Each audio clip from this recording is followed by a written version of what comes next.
I want to welcome everyone and thank you for being here with us. I'm Gloria Palmer, the Executive Director of Green Mountain Academy for Lifelong Learning. It's always a delight to have Derek Boothby with us. Derek has given several GMALL talks on political and other issues. He worked for the United Nations for over 20 years and was involved in many discussions on nuclear disarmament, participated in a study on the possible effects of nuclear winter, visited Los Alamos, and was a member of the first team that went to Iraq's bombed nuclear reactor site after the first Gulf War. He was also the Deputy Secretary General of one of the review conferences of the Nuclear Proliferation Treaty, dealing with the political efforts to curb nuclear proliferation.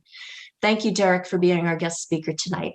Thank you, Gloria. Good. Well, thank you. This is a heavy subject, so thank you all for tuning in. We don't think about nuclear weapons very much these days, do we? But personally, I believe that we should pay more attention, because it is important that we should avoid giving politicians the impression that we, the public, don't care. And whether we think about nuclear weapons or not, since the dawn of the nuclear weapon age in 1945, we've lived and we continue to live under the nuclear shadow.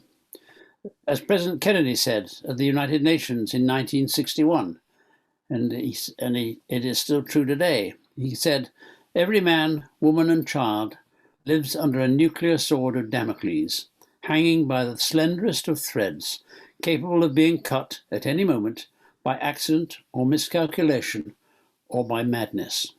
The Roman statesman Cicero told the story in 45 BC of King Dionysius, who lived his life tormented by the thought of being assassinated. And one of his courtiers, Damocles, sought to flatter him by saying how life as a king must be so good and so rich. So the king then invited him to sit on the throne, and he surrounded him with gold plate and scented perfumes and other riches. And Damocles was impressed, until he looked up and he saw above him that the king had hung a very sharp sword hanging by a slender thread. Whereupon Damocles got the message and said that he now better appreciated the dangers, that he no longer wished to be so fortunate. And if you can take your eyes off the languorous young lady in white in this screen, you will see to her left is Damocles looking up at the sword that is dangling above him. Now, as a subject, nuclear weapons are far too large a topic to address in a single talk. So, apart from a few pieces of basic information, this talk is not about the technical or the scientific or the military aspects. Nor shall I be taking a position in favour of or against nuclear weapons. Instead, I intend to focus on the politics. Questions such as these: why do countries have them or not have them? What is their purpose or the purposes? What lies in the politics of keeping and updating them? What political efforts have been taken and are being taken to curb them? Are such efforts successful? Can we ever do away with nuclear weapons altogether? If so, how? If not, why not? And political leaders have to wrestle with these and related questions, and as you will see, for all the sincerity and vigour that the nuclear disarmers press their cause, there are no easy answers. Before I worked at the United Nations, I was an officer in the Royal Navy. During those years, I served for a time in the underground headquarters from which the launch instructions for Britain's sea-based nuclear weapons would be issued when authorised by the Prime Minister. And later on, I worked on the staff of an admiral in Scotland. I remember accompanying him on a visit to a ballistic missile nuclear submarine that was on sea trials following a complete refit. And part of the trial was to test the missile launch system while submerged. Standing in the submarine's operations centre as the countdown proceeded, I recall how the entire vessel shuddered and whiplashed as the test missile, which was weighing well over 30 tons, was launched. Now, it was only a test launch, but one's imagination rises to the occasion, and I couldn't help thinking about what the mood would be in that control room in the event of a full weapon launch in a crisis. So then, let's talk about a few basic facts. There are at present 8 declared nuclear weapon countries, all in the Northern Hemisphere. In chronological order of development, they are the United States, Russia, United Kingdom, France, China, India, Pakistan, and North Korea. A 9th country is Israel, which has never openly admitted to having nuclear weapons, but is widely recognized as having them underground at Dimona and elsewhere in Israel. And the estimated global nuclear weapons stockpiles, strategic and non-strategic, are shown on this map, and you can see the numbers. And the numbers that really stand out are the United States, 5,800, and Russia, 6,375. All the others are very, very much lower than that. These are not all deliverable warheads. Some are in reserve and not deployed. Some are awaiting decommissioning. And the delivery systems vary. For example, the United States and Russia have ground-launched missiles, sea-based missiles, and aircraft. Whereas the United Kingdom, as an example, has just 4 ballistic missile nuclear submarines, of which only 1, and sometimes 2, are constantly at sea. And although the British ballistic missile submarines can carry 16 missiles each, of which could carry 12 warheads, in 2010, as part of its minimum deterrence policy, the British government announced that each submarine would carry a maximum of 40 warheads on only 8 missiles, and that the United Kingdom would reduce its nuclear weapons ceiling from 220 to 180. Now, that was 2010, and I shall come back to this topic later. In April 2021, just this year, the United States National Intelligence Council issued a 140-page report of potential developments between now and 2040. It was called, as you can see from the screen, Global Trends, a More Tested World. And you can see the international system is directionless, chaotic, and volatile, as international rules and institutions are largely ignored. I'm going to put up now a couple of extracts regarding the global situation in coming decades. And I'm just going to pause while you read that for yourselves.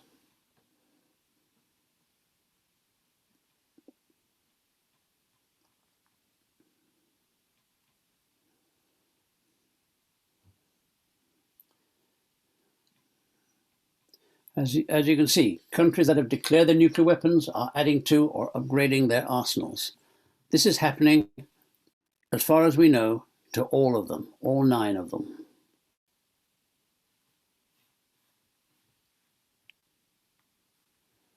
So much for basic information. Therefore, now let's consider the politics. First, why do countries have nuclear weapons at all? There are over 190 countries in the world, and yet to date only 9 of them have nuclear weapons. Some countries had them and gave them up. Ukraine, Belarus and Kazakhstan gave them up when they ceased to be members of the Soviet Union. South Africa openly declared the end of its nuclear weapon activities when the apartheid government recognized that it was going to be replaced by a black African government. And then others, such as Iraq, Syria and Libya, were stopped from developing nuclear weapons by military actions. Yet others, such as Japan, Germany, Sweden, Brazil, Canada, Australia, all have the technology and the know-how to build nuclear weapons, but deliberately decided not to have them.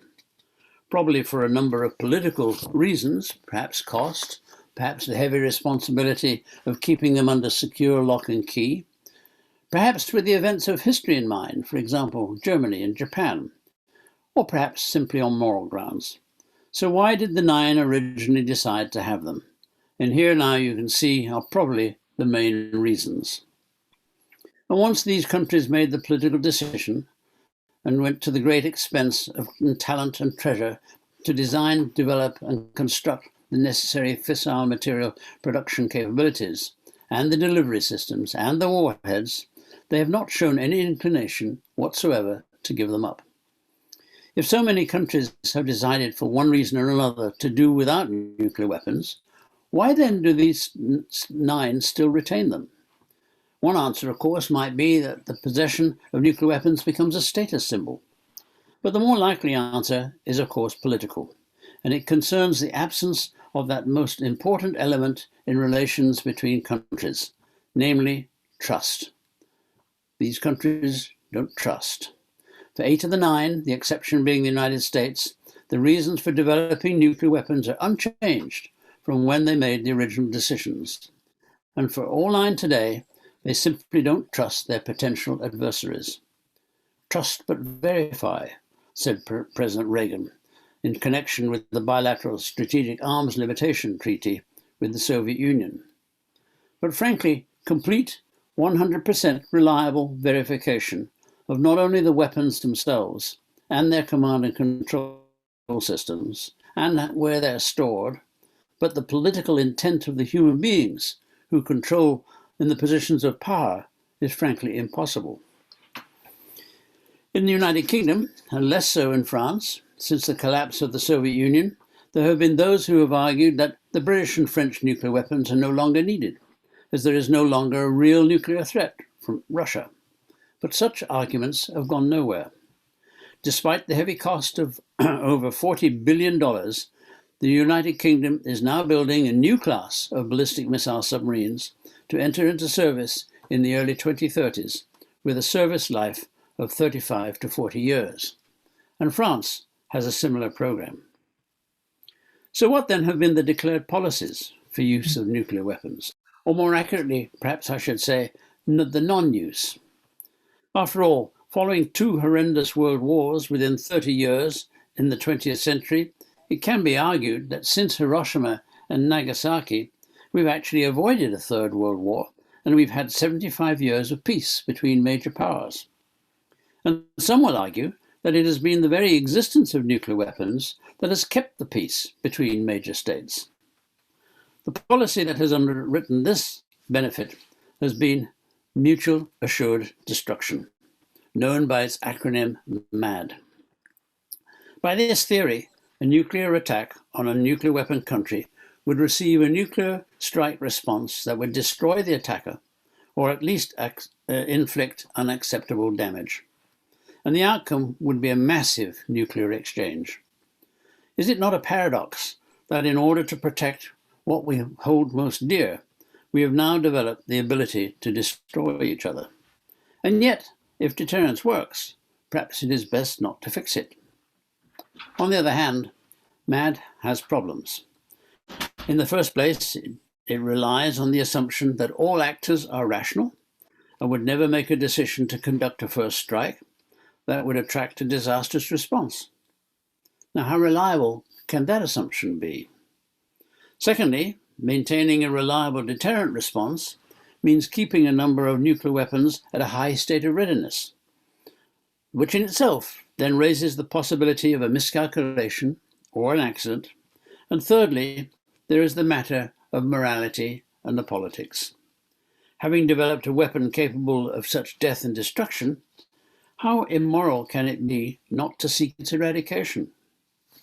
And as for the politics, the theory of deterrence is in fact a tacit acceptance of the need to protect against vulnerability.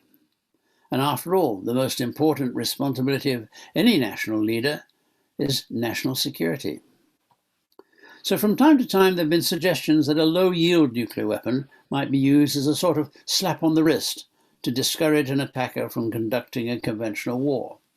Or perhaps even a neutron bomb, the purpose of which would be to cause little damage to structures, but significant and lethal radiation to attacking troops. But if such a thing happened, if once used in such a manner, would it not attract a similar response? And what might be the chances of escalation and unintended consequences? Big questions. In face of questions like this, the systems for political command and control of nuclear weapons are of critical importance. We all know that the American decision to use the nuclear weapons lies solely in the hands of the president, and wherever he goes, he's accompanied by a military officer carrying what is known as the football, which is a bag containing the launch codes. Now, will he and the leaders of other nuclear weapon countries always be rational human beings? Further down the line, it is essential to have systems capable of swift action and involving actions not by a single person, but by several people, so that it is impossible for unauthorized use by a rogue individual or a computer malfunction. And so the actual systems for command and control vary from country to country, and understandably, they are very highly classified. And it's also probable that they are much more reliable in the more experienced countries than perhaps in countries such as Pakistan and North Korea or even India, and of course any future nuclear weapon states that may arise. And then in addition, there's always the concern of nuclear terrorism, the possible consequences of terrorists obtaining a nuclear warhead through lax methods of custody and safekeeping. Now, initiating a nuclear explosion is not as simple as the homemade bomb that Timothy McVeigh used to destroy the Alfred P. Murrah Federal Building in Oklahoma City in 1995. But terrorists, after all, do not have a country to protect against a nuclear response. Safe and reliable custody of nuclear warheads and nuclear materials is therefore of very high importance indeed. Now, what other aspects are there that we should think about?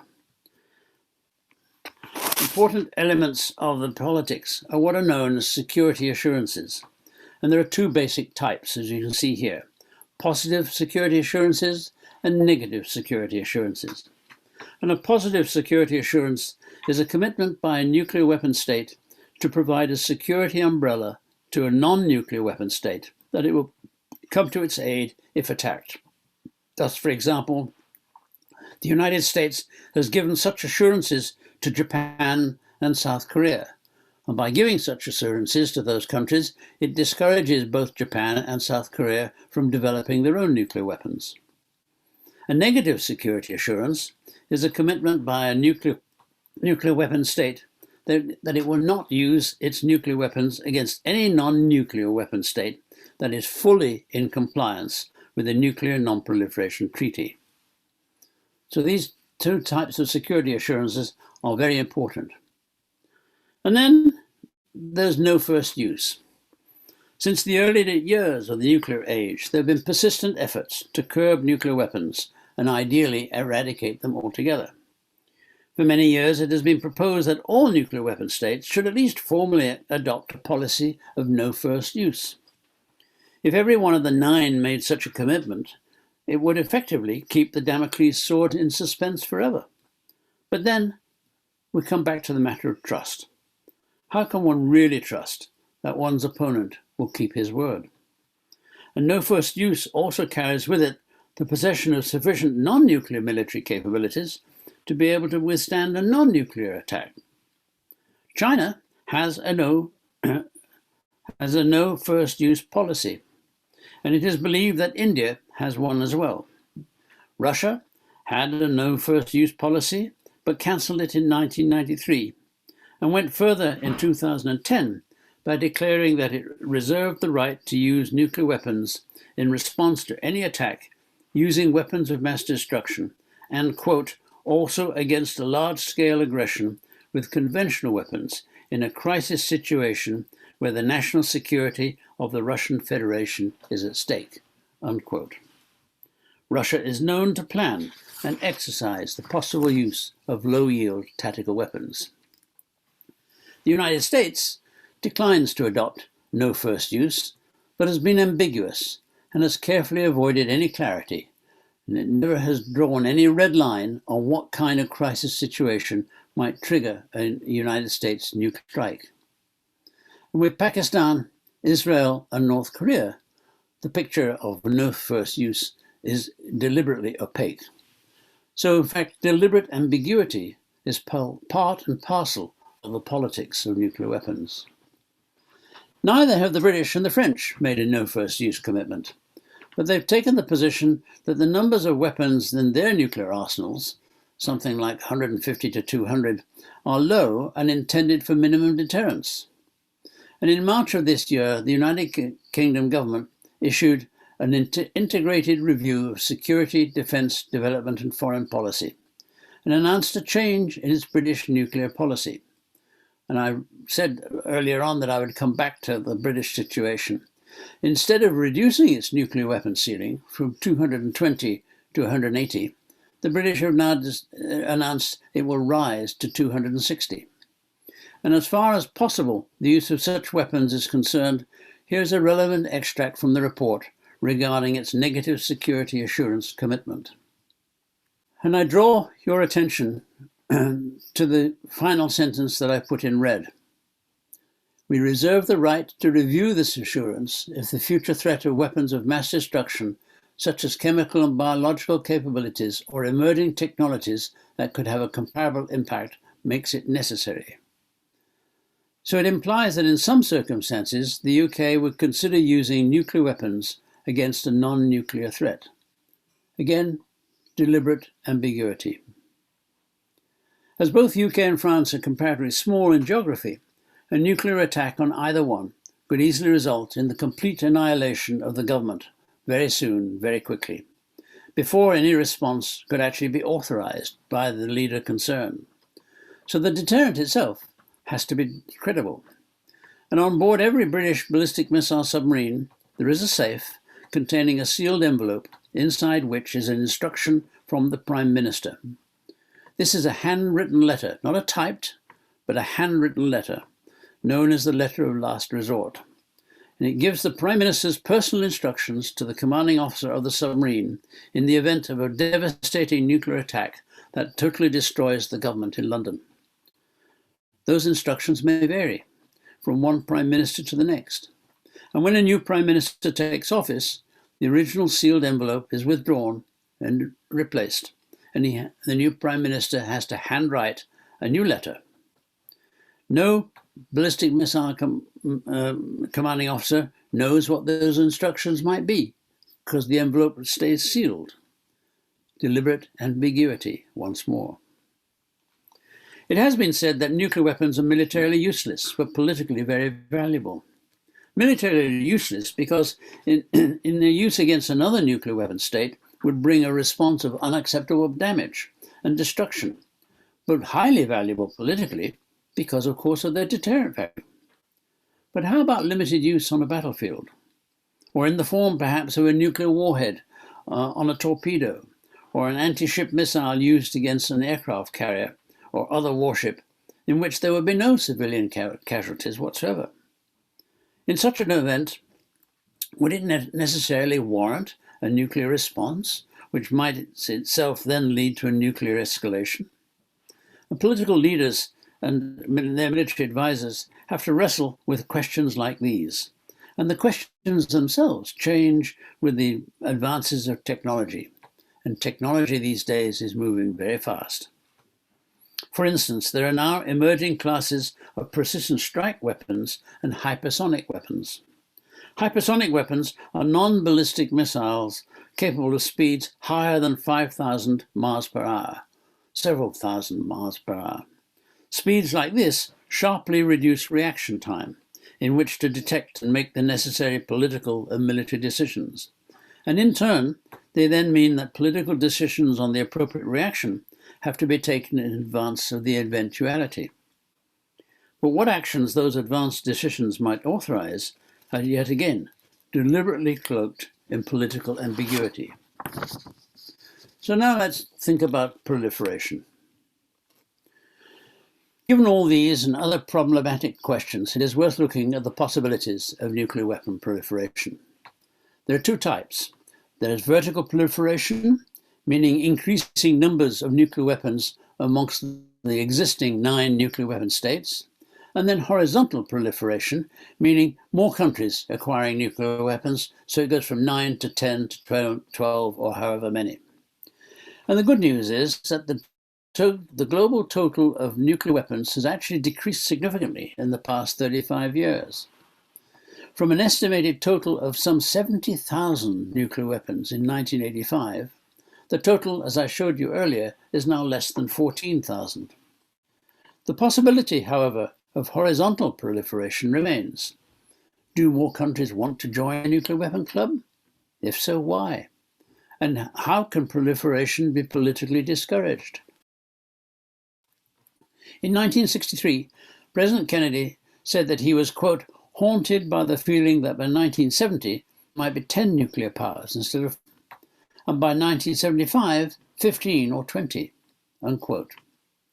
And since 1956, he had recommended a ban on nuclear testing, and this led to signing and ratification of the Limited Test Ban Treaty in 1963, just a month before his assassination. This also, in turn, led to the United States leadership in negotiating the Nuclear Non-Proliferation Treaty in 1968, which entered into force in 1970. And then in 1995, that treaty was extended indefinitely, no ending. And there are now a total of 191 states that have joined the treaty. That's 186 plus the original 5 nuclear weapon states. But not India, not Pakistan, not North Korea, not Israel. More countries have ratified the NPT than any other arms limitation and disarmament agreement, which after all is a testament to the treaty's significance. This treaty is a deal, whereby in return for a commitment by others not to develop nuclear weapons, the 5 signatory nuclear weapon powers agreed to give technical help to countries for the peaceful uses of nuclear energy, and also to, quote, listen to this carefully, pursue negotiations in good faith on effective measures relating to cessation of the nuclear arms race, unquote. Now you will quickly note that the action verb was to pursue the cessation of the nuclear arms race, but not to achieve it. And such are the devious ways of political assurances. Every 5 years there is a major conference to review the working and effectiveness of the NPT. It was due to take place in May 2020, but was then postponed because of COVID-19, and it was postponed to take place in New York in August, just a month ago. But because again of the coronavirus, it has now been further postponed to January 2022 and taking place in New York. Now the NPT is regarded as the keystone of global non-proliferation regime. Excluding the 5 nuclear weapon members, this means that 186 countries, which includes Iran incidentally, have said that they do not have and do not intend to acquire nuclear weapons. But Israel, India and Pakistan have never signed the treaty, and North Korea withdrew in 2003. And there is also a risk of proliferation by non-state actors who are not party to the NPT regime, in other words, terrorists, although it would be much easier for them to obtain black market fissile materials for use in localized radiation terrorist attacks than to obtain a complete nuclear warhead. In 2002, you will recall that President Bush described Iran, Iraq, and North Korea as the axis of evil. The leaders of North Korea and Iran must have noted that countries without nuclear weapons, but pursuing them, such as Iraq, Syria, and Libya, got attacked, whereas no country actually with such weapons has ever been attacked. Then the conclusion those 2 countries appear to have drawn is that it was better to have them than not have them, or at least in Iran's case, develop the technology to a level just short of building actual nuclear weapons. And this almost but not quite condition is known as breakout. The purpose of the deal made with Iran in 2015 by the United States, UK, France, Germany, Russia, and China was to extend this breakout time for Iran to produce a bomb. If it decided to make one, that is, from about 2 to 3 months to at least a year. Iran maintains that it has never sought nuclear weapons and never will. But can a country that has achieved the level of breakout really be trusted? And a significant component of the NPT was the establishment of the International Atomic Energy Agency, the IAEA. Based in Vienna, the IAEA exists to promote international cooperation in the peaceful uses of atomic energy. When I went on the first nuclear inspection in Iraq, with the IAEA into the Iraqi nuclear site. there were many of the inspectors from the IAEA, and they are extremely good. They are extremely competent, and they know what they're doing. And an important element of the IAEA's role, this is the IAEA headquarters in Vienna, an important element of the IAEA's role is to provide international inspection and verification of nuclear safeguards and restrictions. And the participating non-nuclear countries commit to a series of protocols covering a set of technical measures through which the IAEA seeks to verify that nuclear facilities are not, for peaceful use purposes, are not being misused, and nuclear material is not being diverted from peaceful uses. Let's turn to individual countries. Israel. Here is another instance of the practice of ambiguity. Israel has never admitted to having nuclear weapons, but it is widely recognized that it has had such weapons since about 1966. Israel's official position has also always been that it will never be the first country to introduce nuclear weapons into the Middle East. Never. But it is generally believed that when the United States Marines landed in Lebanon in 1958, 8 years before 1966, they were backed up by US aircraft carriers which were already carrying nuclear weapons on board. So Israel is right. Israel can legitimately claim that its political position of never being the first to introduce nuclear weapons into the Middle East is truthful. And the present situation is that there is a tacit understanding between the United States and Israel. The United States will not press Israel to join the NPT, nor will it press it to give up its nuclear weapons. And in return, Israel will maintain its nuclear ambiguity, never admitting that it actually has them, and refrain from any nuclear tests, and also refrain from threats of a nuclear strike. But refraining from threatening a nuclear strike does not actually constrain Israel from actually carrying out a nuclear strike in extremis. And then we have Iran and North Korea.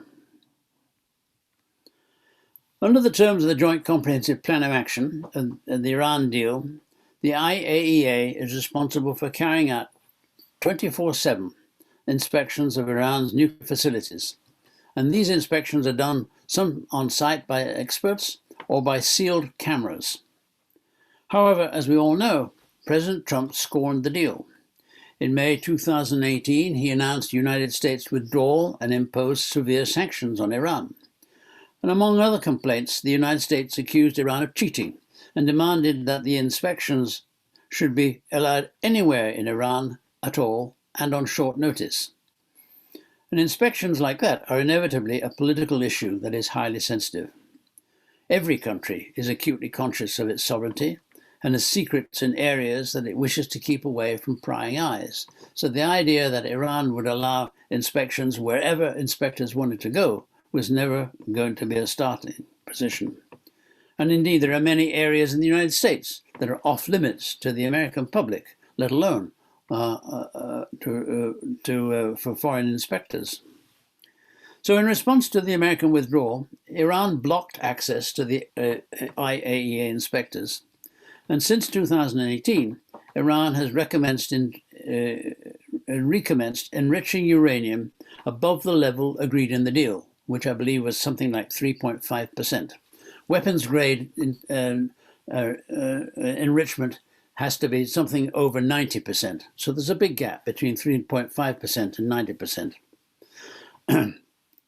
President Biden has taken steps to re-enter the deal on certain conditions and talks about possible negotiations open in Vienna in April. But so far, there's been no progress. And in the meantime, Iran has announced that it would increase its enrichment level firstly to 20%, and at the moment it has recently announced that I believe that it will enrich uranium to 60%.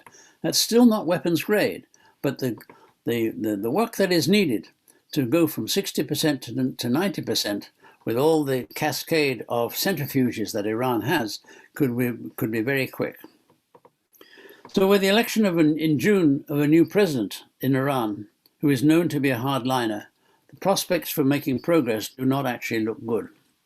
However, just this very week, in fact, on Sunday, Iran agreed to allow the IAEA to resume some of its technical inspections, that is to say, to its cameras, not its physical inspectors, so perhaps there is some hope after all.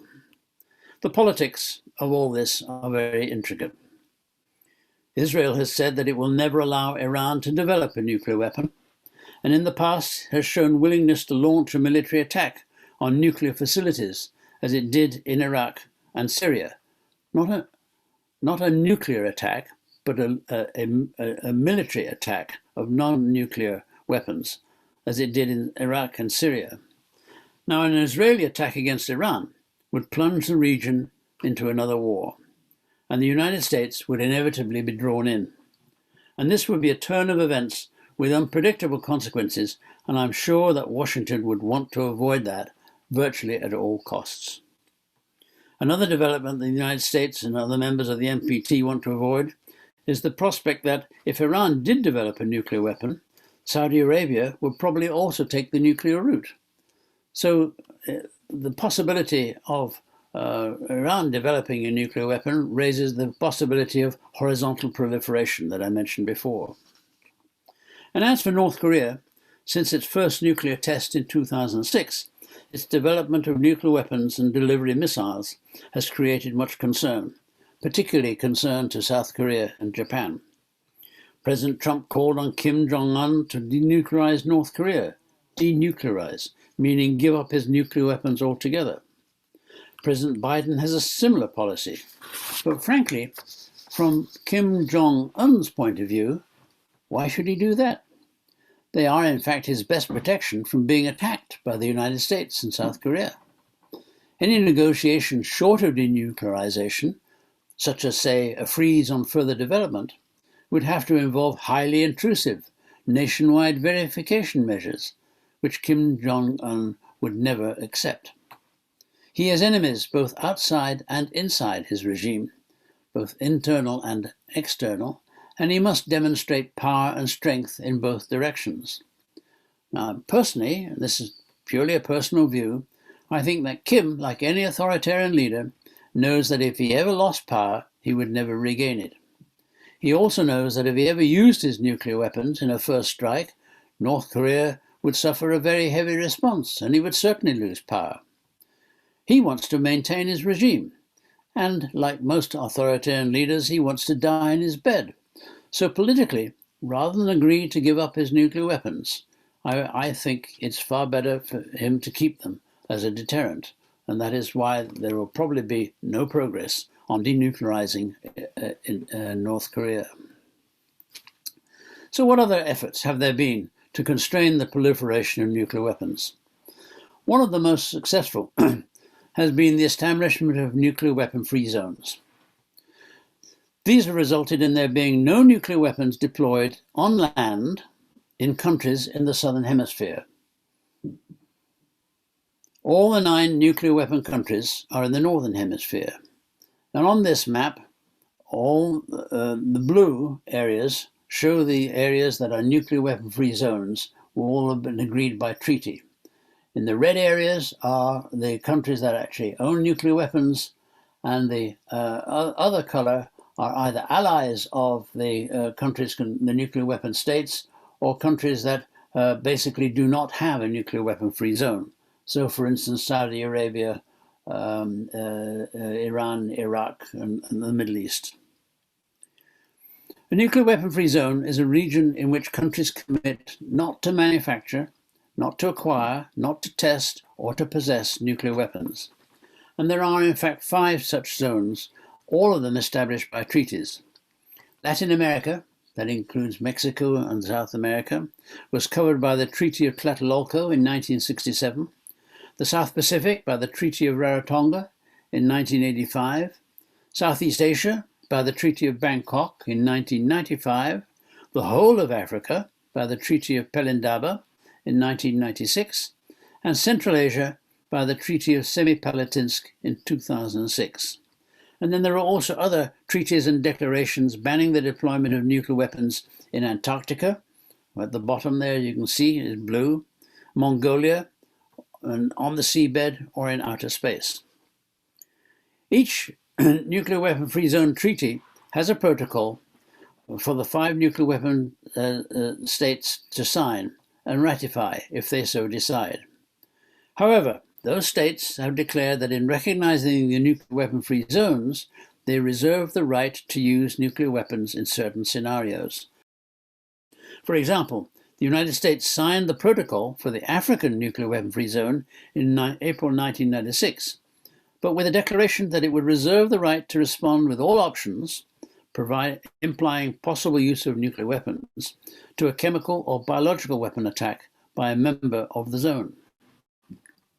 So none of the nuclear weapon states has signed the relevant protocol for the treaty, creating a zone in Southeast Asia, because of concerns that it conflicts with the right of their ships and aircraft to have freedom of movement in international waters and airspace, and of course problems with definitions of territory in Southeast Asia. While the nuclear weapon-free zone initiative has had a wide adherence, for obvious reasons it's not had any success in Europe, in North America, and parts of Asia. But there still have been other efforts. So the efforts by the nuclear disarmers and to curb the weapons, they continue. There has been the Treaty on the Prohibition of Nuclear Weapons. In 2017, the Treaty on the Prohibition of Nuclear Weapons, sometimes referred to as the Nuclear Weapon Ban Treaty, was adopted and open for signature in September of that year. There are at present 88 signatories, of which 55 states parties have ratified the agreement, and when they did so, it came into force in January of this year, 22nd of January 2021, which was the 90th day after the 50th instrument of ratification. Now, in practice, of course, this treaty is a political wish list. None of the nuclear weapon states have signed it, nor have any members of NATO and countries such as Japan and Australia, as they believe that the existence of US nuclear weapons is an important element of their security. And so, frankly, in light of all these factors, one cannot escape the unpalatable conclusion that nuclear weapons are here to stay. What about another effort? The Comprehensive Test Ban Treaty. Another attempt to constrain nuclear weapons has been this treaty, on the basis that if all countries agreed to ban nuclear weapon tests, then in due course all the existing weapons would become outdated and redundant. And the CTBT prohibits, quote, any nuclear weapon test explosion or any other nuclear explosion, unquote, anywhere in the world. The treaty was open for signature in September 1996, and it has been signed by 185 nations, including the United States, and ratified by 170. But the treaty cannot enter into force until it is actually ratified by 44 specific nations, 8 of which have yet to do so: China, India, Pakistan, North Korea, Israel, Iran, Egypt, and the United States.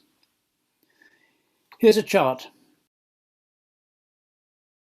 showing who has done what in explosive nuclear testing since 1945.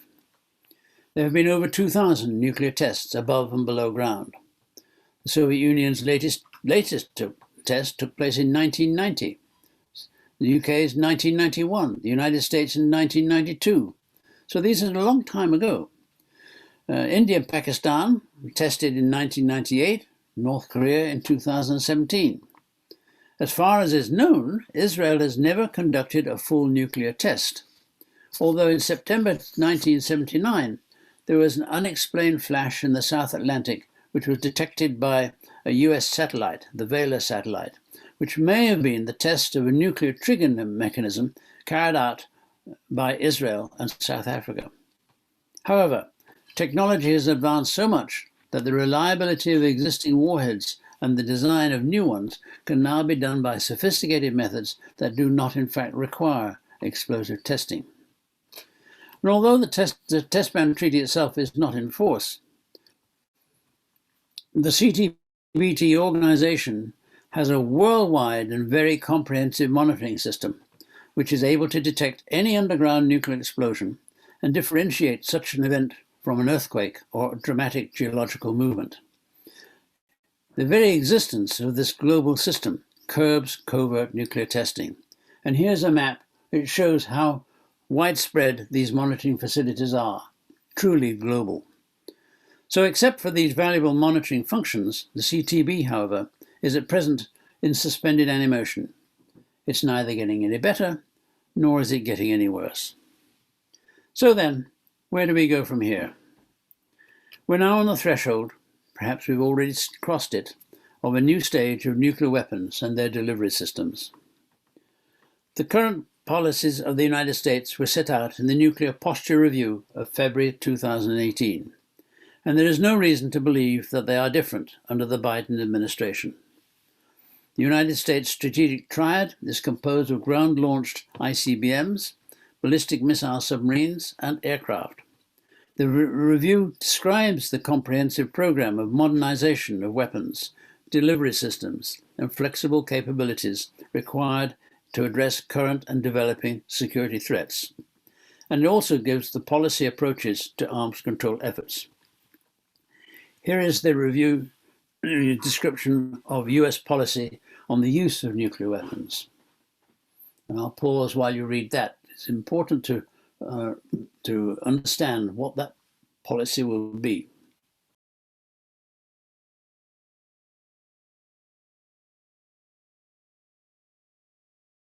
And here is the United States policy on no first use.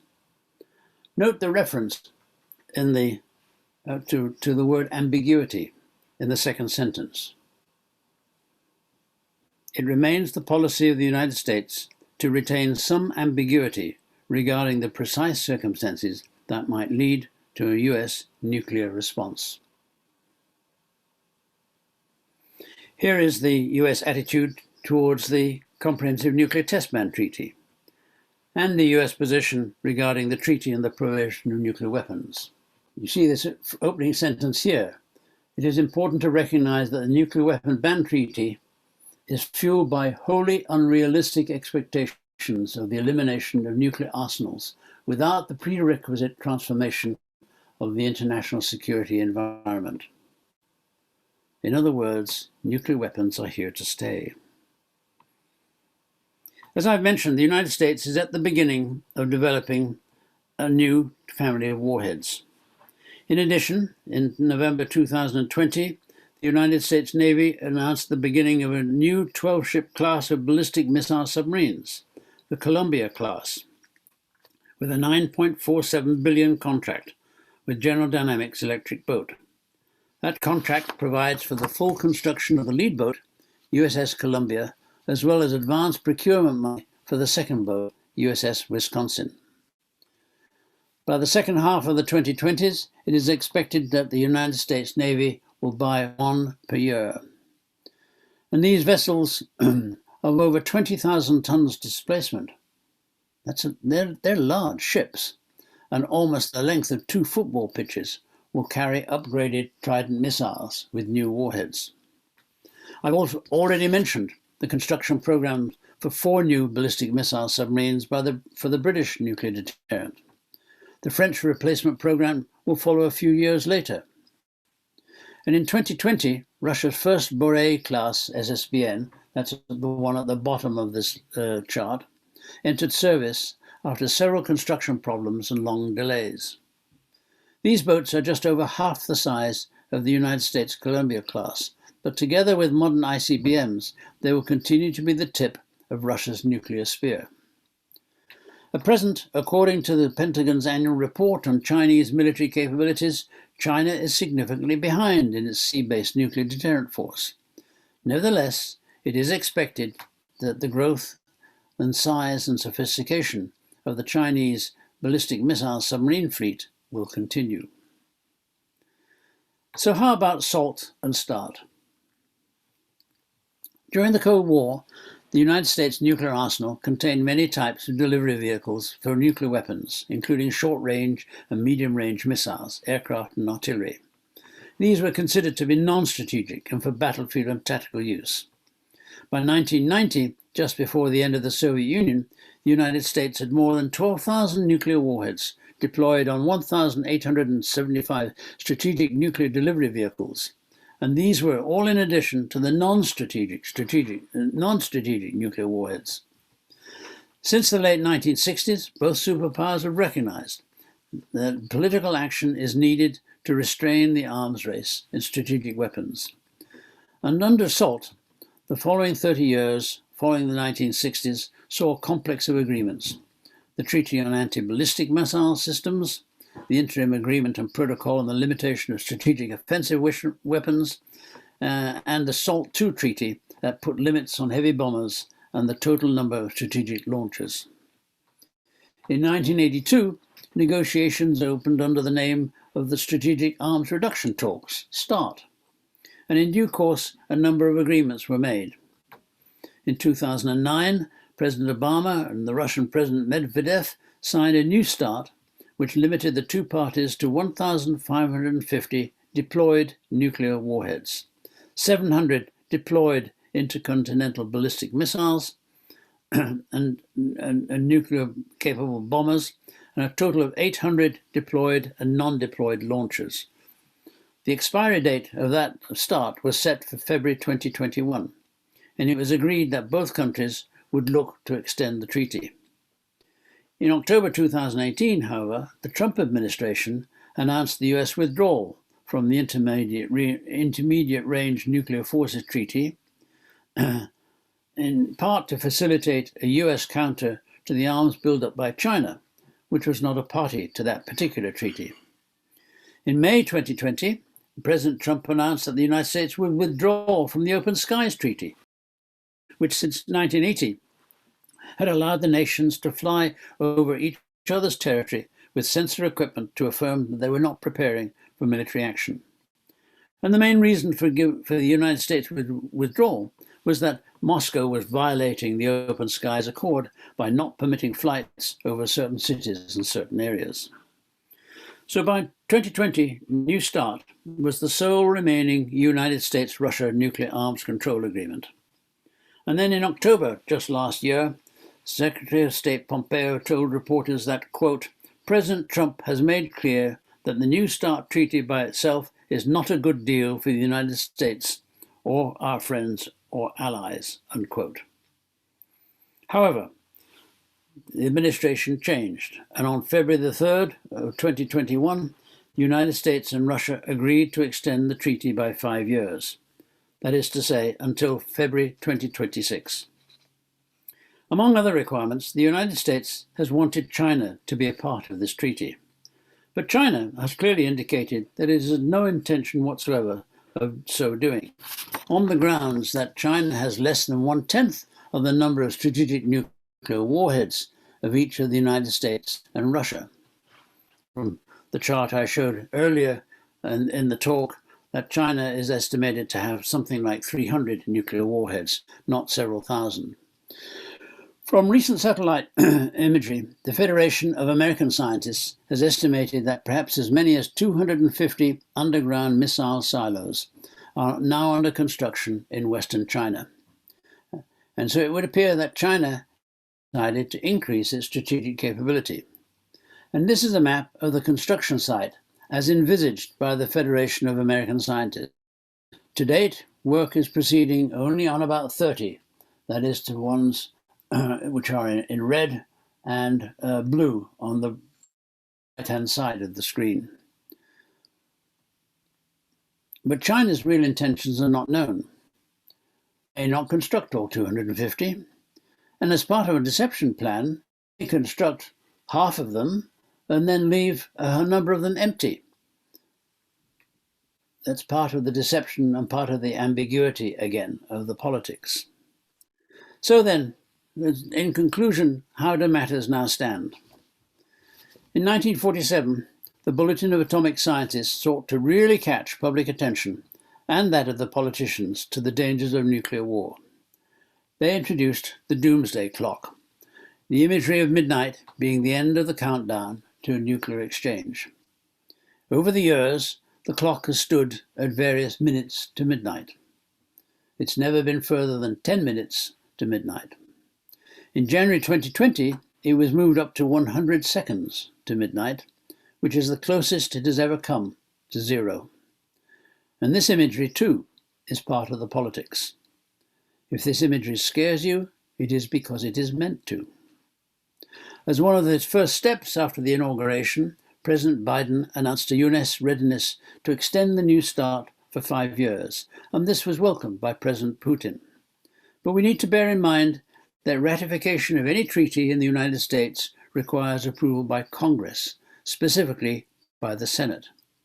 And due to the narrow margins and sharp partisanship as present in the Senate, politics will continue to be very difficult, and ratification will be a very steep hill to climb indeed. It is important that the NPT review conference, taking place in January next year, should be successful. Success is usually defined by an agreed consensus on its final document. But it has failed once before, and the modernization programs taking place among the 5 nuclear weapon powers run against their commitment to pursue negotiations in good faith to cease this nuclear arms race at an early date. There will doubtless be some fierce arguments, and it will be very interesting to see the position that will be taken by the Biden administration. The chances that at the end there will be an agreed document of substance do not seem to me to be high, and I would very much hope to be wrong. All 9 existing nuclear weapon states have rejected becoming involved in the new treaty on the prohibition of nuclear weapons. There is at present no specific heightening of nuclear threat, but as far as can be seen, the upgrading and modernization of existing weapons is in full swing. And so the blunt fact remains that there will be no progress towards the elimination of nuclear weapons. But I will put it to you that it is equally important that efforts towards banning or constraining nuclear weapons should indeed continue, specifically in order to remind our political leaders that they must not take the public opinion for granted. To that end, here in the United States and abroad, there are a number of highly credible and worthwhile organizations and foundations that are non-partisan and non-profit and offer informed and thoughtful articles and publications. I could list several, but here are 3 in the United States that are well worth following. And if you want to follow things up, please do take a note of these websites. The Arms Control Association, Nuclear Threat Initiative, and the Stimson Center. So I said right at the very beginning, there are no easy answers. We human beings have created the ability to destroy ourselves, and without a major change of heart and the development of mutual trust among nations, it seems to me inevitable that we shall have to continue to live with them. The sword of Damocles continues to hang over us. Hopefully by not as slender a thread as in Sisera's tail. But nevertheless, the sword continues to dangle there. We ignore the doubtful reliability of that thread at our peril. Thank you very much. Thank you, Derek. And I'll ask that you bring your slides down. And if you have questions, please type them in the chat feature. Rory, you're still muted. Thank you for the great presentation. I was just going to ask, and I wrote this down before, of the 5,800 active nuclear warheads that you said the United States currently possesses, how many of those do you think are currently based at American bases abroad? Whether it's Ankara in Turkey, Aviano in Italy, Hockenheim, Germany, the 5 bases that we have Air Force presence in the United Kingdom, what percentage do you think of those nuclear warheads are actually on foreign soil? I'm afraid I really don't know. And for obvious security reasons, the United States never says, and neither do the host governments say how many they have. So, but you're right. There are those based abroad. The other thing to mention with the nuclear weapon-free zones is that the nuclear weapon-free zones are land areas. There's no such thing as a nuclear weapon-free sea zone. So ballistic missile submarines might be anywhere and carrying nuclear weapons. From Andrew Riley, U.S. is working on increasing its nuclear missile precision. This may enhance the urge to use these weapons because target destruction likelihood is increased. What can be done to counter this frightening arms race development? Well, indeed, that's part and parcel of the rapid change of technology. I haven't seen any particular suggestion that there should be any kind of a new treaty or new control, but I wouldn't be at all surprised if somebody somewhere is trying to think about it, because the people who actually want to either see nuclear disarmament happen completely, or at least to exercise some curbs on nuclear weapons, are always looking at the loopholes that the nuclear weapon states very carefully seem to find, and the fact that they are producing more higher precision technology may very well be something that some of the nuclear disarmers will turn their attention to. But I haven't seen anything about it so far. And there's a follow-up from Andrew. Andrew, he asks, are the many U.S. charges that Russia is cheating on major parts of treaties true? Who knows? I mean, the Russians say they're not. But certainly the Russians, with the Intermediate Range Nuclear Force Treaty, the INF Treaty, Russia argued that it was not cheating, but the United States, supported by, I think, the UK and France, argued that it was cheating. But that argument can go both ways, you know, and then how can you tell? I mean, sometimes the only way of, when a charge is made, that a country is not doing what it's committed itself to do, it's challenged to produce evidence. But then the way of producing evidence probably means it has to indicate the security and the breach of its own, how clever its own security systems are in finding the evidence in the first place. And of course, it doesn't want to do that. So in fact, it's very difficult. It's one thing to make a charge. It's a very much difficult thing to make that charge stick by showing publicly the evidence that the charge is true. That doesn't mean to say the charge may not be true, but again, if you can't produce the evidence, then it allows the other side to get a wriggle out of the accusation. Okay, this is from Steve Sinding. He says, Derek, another fine job, thank you. In recent months, you have spoken repeatedly about the reduced credibility and reliability of the U.S. in the eyes of other states. Does this diminish the prospect for any kind of nuclear reduction or control regime in the near future? Well, I think it does, but at the same time, I think, as I've hopefully pointed out in my talk, much more important is the fact that these nuclear weapon states, having got nuclear weapons, have clearly decided that they're not going to give them up. So whether in fact there is a matter of reliability and the United States reliability, again, there are these two elements of international relations: ambiguity and trust. And unfortunately, in this nuclear arena, there is a large amount of the former, ambiguity, and there is very little of the latter, the trust. Okay, this is from John Delano. The development of low-yield nuclear weapons seems to me to be perilous since it would make their use more possible. Have any discussions occurred among nations to limit the minimum yield of nuclear warheads?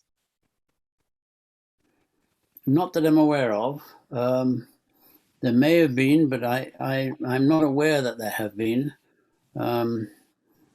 you know, as I said, most of the nuclear warheads, as I understand it, are of the order of 100 kilotons. That is 100,000 tons, an explosion of 100,000 tons of TNT. There are some which are the megaton, which is 1,000,000 tons of TNT explosion. And the biggest explosion that ever took place was a Russian one, where they tested a 50 megaton weapon. But I have not seen or heard of any discussions to have negotiations to limit the yield.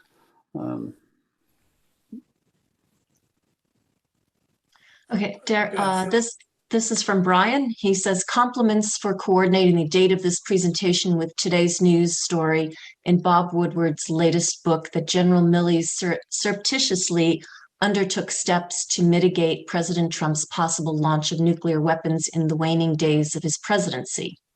The question, why hasn't the US and other countries established any standards, protocols, treaties in technology-based weapons of mass destruction, similar to those we have adopted for nuclear weapons, given that both weapons systems represent a broad existential threat to human life?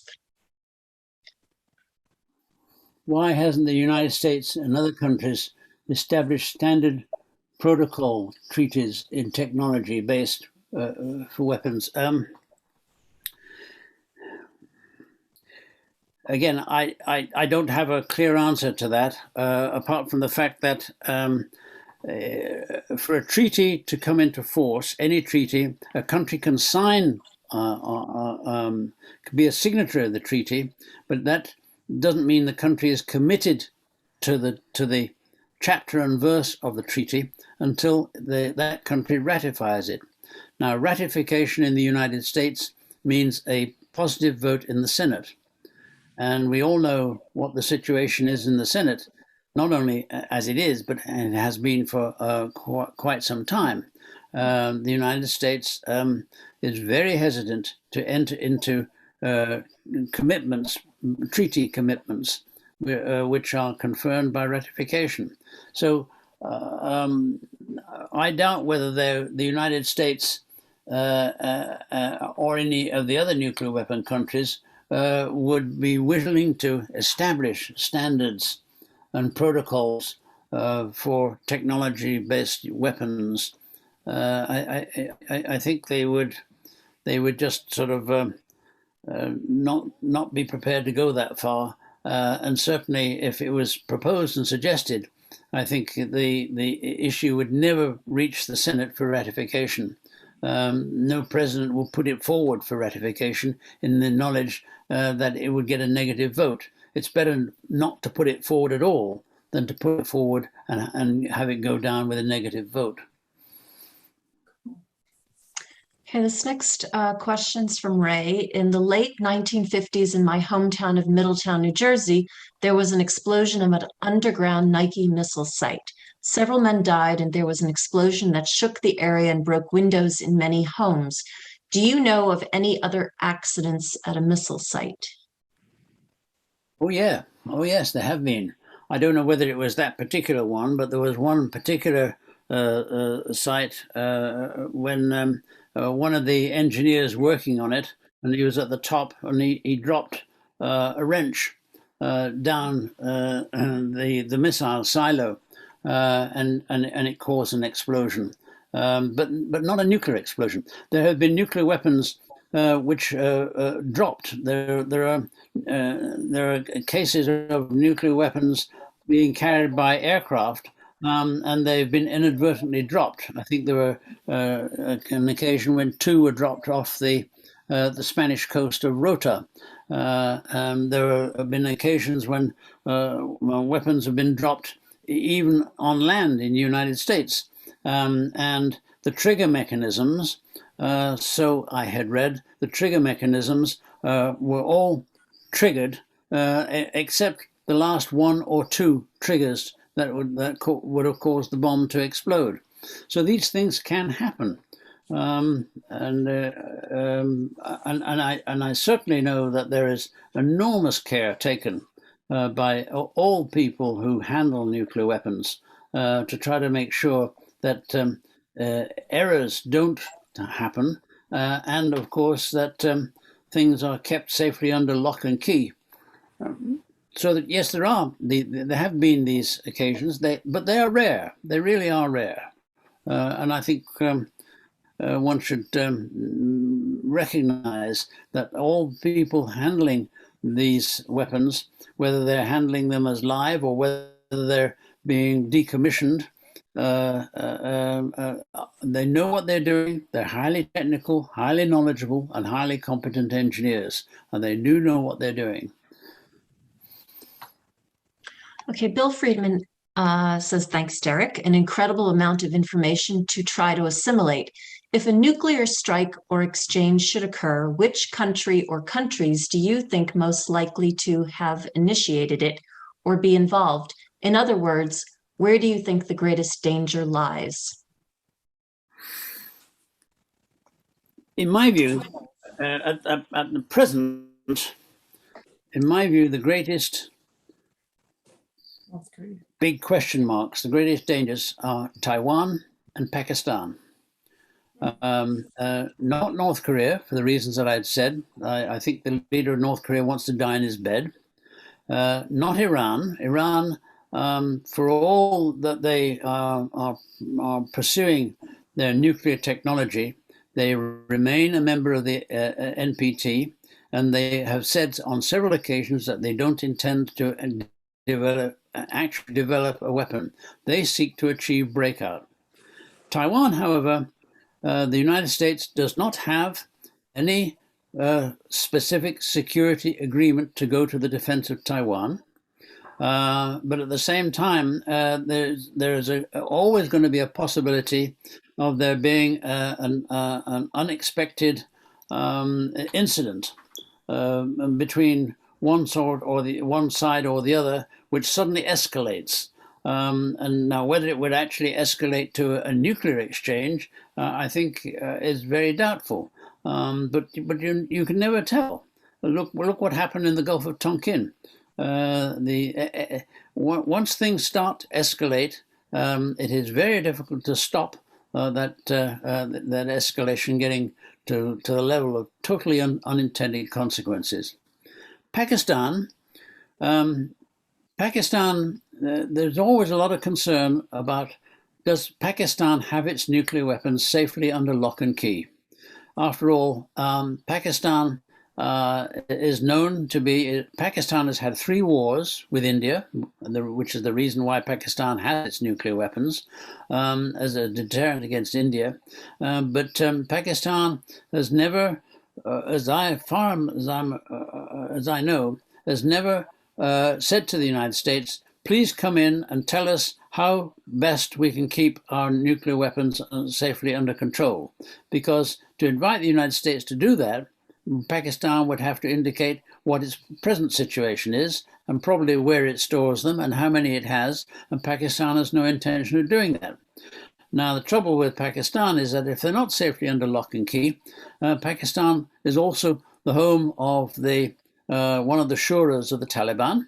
It is known to have had to give them succor and support to sundry terrorist movements.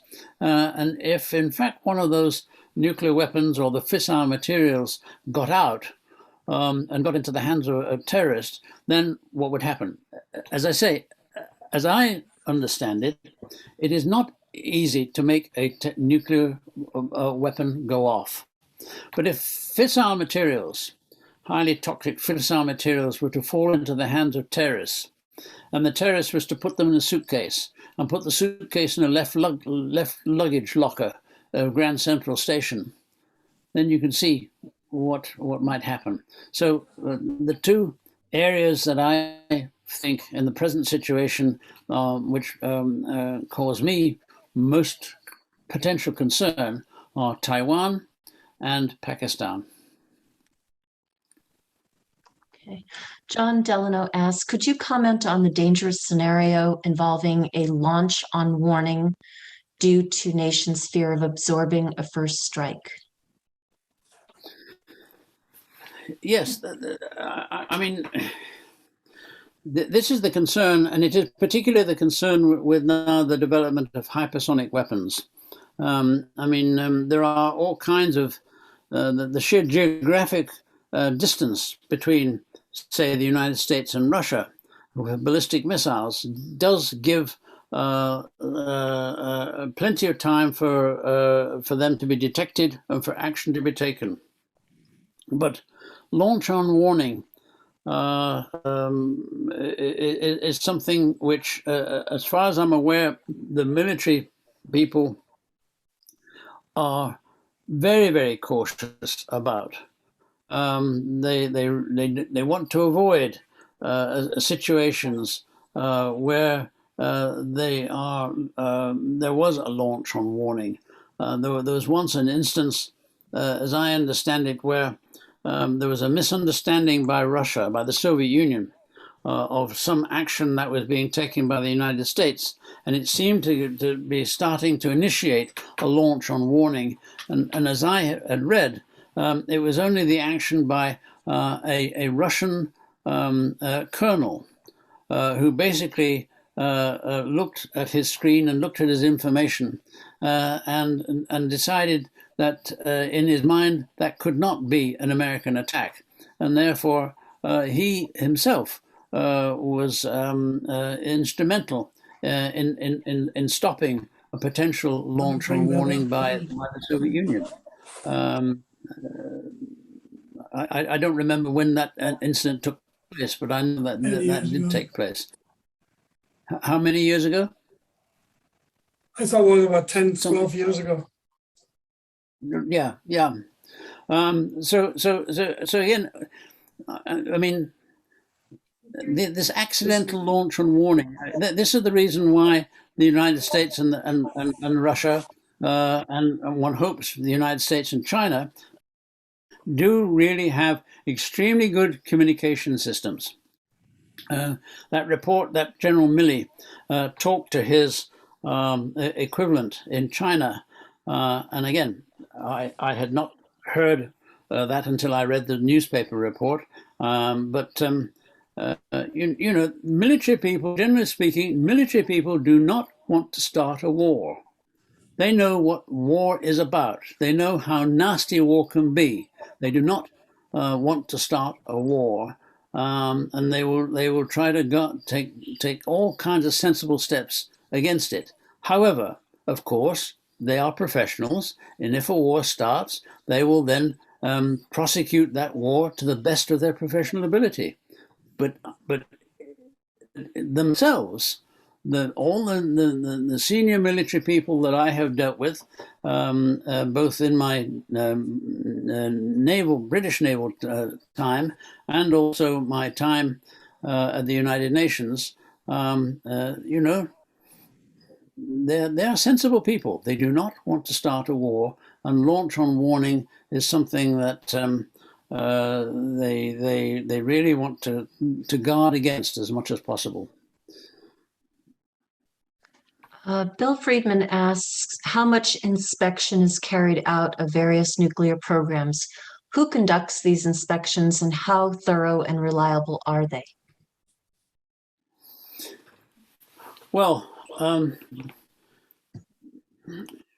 to start with, the nuclear weapon countries, the 5 nuclear weapon countries, the United States, Russia, China, UK, France, don't allow inspectors to inspect, foreign inspectors to inspect their weapon programs. When we're talking about inspecting nuclear programs, it's the nuclear program for peaceful uses. For instance, Iran has the nuclear reactor at Bushehr, and the International Atomic Energy Agency, part of the deal, the safeguards protocols that Iran agreed to originally, was to allow the inspectors to go there to make sure that that reactor was truly dealing with peaceful purposes. And there was also a site that Iran was producing heavy water, and heavy water and further on can produce plutonium, and plutonium bomb. A plutonium bomb, the core of a plutonium bomb is much smaller than the core of a uranium, enriched uranium bomb. And the inspectors wanted to make sure that that heavy water plant was put out of action. Japan, for instance, a highly technological country, Japan, as I understand it, has capacity and for reprocessing, and by a reprocessing facility, it can also be used to produce weapons grade material for nuclear weapons. And Japan, as I understand it, has inspectors from the IAEA just to make sure that Japan is not producing it. And Japan is very happy to have the inspectors there. Iran doesn't welcome them. North Korea doesn't allow them at all. Iran doesn't welcome them, but is willing to accept a certain amount of inspection of its nuclear programs. But when inspectors want to go to a place which Iran says that's nothing to do with nuclear, that's a highly sensitive military security establishment, but we don't have anything nuclear there, then of course the inspectors are not allowed in, and then you're left with the thinking, well, how truthful is Iran being? And then of course it goes without saying that Israel doesn't allow in the inspectors at all, because Israel is not a member of the NPT. And so in fact, but the inspectors I've worked with from the IAEA are very impressive, from a wide variety of countries. I remember on the very first nuclear inspection after the first invasion in Iraq, and I went on that inspection with that team. The inspectors wanted to know what kind of system were the Iraqis using to as part of their nuclear research and nuclear weapon production. Where were the gas centrifuges? And they couldn't find any. There weren't any gas centrifuges, but they did find a place where they were told by the Iraqis that it was just an empty warehouse, but they found very solid concrete plinths on the ground. They found a lot of iron filings. They found high power electric cables into the building, which had been cut. That's not what you normally expect to be in a warehouse. And so next time they went to do that inspection, 6 weeks later, lo and behold, the warehouse didn't exist. The Iraqis had bulldozed it, and the Iraqis said, no, this warehouse never existed. You're wrong. This is now a car park. Well, of course, they had GPS, and they were able to sort of say the latitude and longitude. So they came back, as I understand it, to Los Alamos and sort of scratching their heads and sort of saying, well, we still don't know how the Iraqis are producing their nuclear weapons. And then they showed the evidence that they had to a retired engineer from the Manhattan Project. And he said, oh, yes, those are calutrons. And in the Manhattan Project, we had two systems of producing highly enriched uranium. One was by the gas centrifuge, and the other was by the calutron. And we found that the gas centrifuge was much more effective, much more reliable, and a better way. So in fact, we discarded calutron. But what obviously the Iraqis were doing was using the calutron system. And so they then sort of said, well, how did they get the design? And it then transpired that the Iraqis had used the US Freedom of Information Act to get the basic design of the calutrons, and therefore built their own calutrons, which we in the UN then refer to as the magnetrons. But what I'm getting at is that all that came out of the inspections. The inspectors of the IAEA are highly, highly competent. So I don't see any other questions, and we've actually, it's 7 o'clock now, so I guess we should end right here. Thank you, Derek. As always, an excellent presentation. And I want to thank all of you for joining us here tonight. Please take a look at all that we have coming up this fall, and we'll be adding more to our website. We look forward to seeing you at our lectures, and have a good evening. Thank you.